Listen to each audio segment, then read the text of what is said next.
আসসালামু আলাইকুম প্রিয় বন্ধুগণ। আপনারা নিশ্চয়ই জানেন যে ল্যাটিন আমেরিকার রাজনৈতিক মানচিত্রে নতুন করে উত্তাপ ছড়াতে শুরু করেছে ভেনেজুয়েলা। আন্তর্জাতিক বিশ্লেষকদের মতে চীন ও রাশিয়ার সাথে ক্রমবর্ধমান সামরিক সহযোগিতার কারণে দেশটি এখন যুক্তরাষ্ট্রের ভূ রাজনৈতিক প্রভাবের বিরুদ্ধে এক নতুন ফ্রন্ট লাইনে পরিণত হচ্ছে। গত কয়েক বছরে ভেনেজুয়েলা নানা ধরনের সামরিক প্রযুক্তিগত ও প্রতিরক্ষা চুক্তি এবং গোয়েন্দা সক্ষমতা বৃদ্ধির উদ্যোগ নিয়েছে। বিশেষ করে চীনা আধুনিক নজরদারি রাডার, যোগাযোগ ব্যবস্থা ও প্রশিক্ষণ সহায়তা ভেনেজুয়েলাকে ল্যাটিন অঞ্চলে আরও কৌশলগতভাবে সক্ষম করেছে। অনেক আন্তর্জাতিক সূত্র মনে করে ভবিষ্যতে চীনের উন্নত যে কেন ধরনের যুদ্ধ বিমান এবং অনুরূপ প্রযুক্তির ভেনেজুয়েলার হাতে যেতে পারে, যা মার্কিন আধিপত্যবাদের সামনে নতুন এক কৌশলগত চ্যালেঞ্জ তৈরি করবে।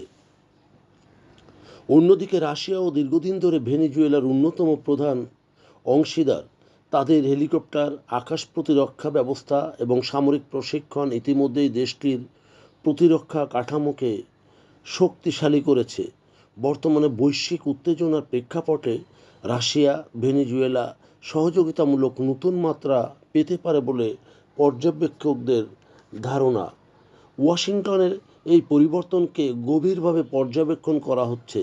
যুক্তরাষ্ট্র বহু দশক ধরেই ল্যাটিন আমেরিকাকে নিজের কৌশলগত প্রভাব বলয়ে ধরে রেখেছে। তাই ভেনেজুয়েলার এই পুনর্গঠন শুধু আঞ্চলিক রাজনীতিই নয়, আন্তর্জাতিক শক্তির ভারসাম্য প্রভাব ফেলতে পারে। বিশ্লেষকদের মতে এই নতুন সামরিক সহযোগিতা ল্যাটিন আমেরিকাকে এক নতুন প্রতিযোগিতামূলক ময়দানে পরিণত করেছে, যেখানে চীন, রাশিয়া ও মার্কিন যুক্তরাষ্ট্রের কৌশলগত স্বার্থে একে অপরের সঙ্গে সরাসরি মুখোমুখি হতে পারে। ফলে ভেনেজুয়েলা এখন শুধু একটি দেশ নয়, বরং ভবিষ্যতে ভূ রাজনৈতিক একটি খেলায় রূপ দিচ্ছে। প্রিয় বন্ধুগণ, যদি আমাদের এই তথ্য গল্প আপনার ভালো লাগে তাহলে লাইক এবং শেয়ার দিন, এবং আজ আমাদের সঙ্গে থাকার জন্যে ধন্যবাদ। আমাদের ফলো দিন এবং সাবস্ক্রাইব করুন।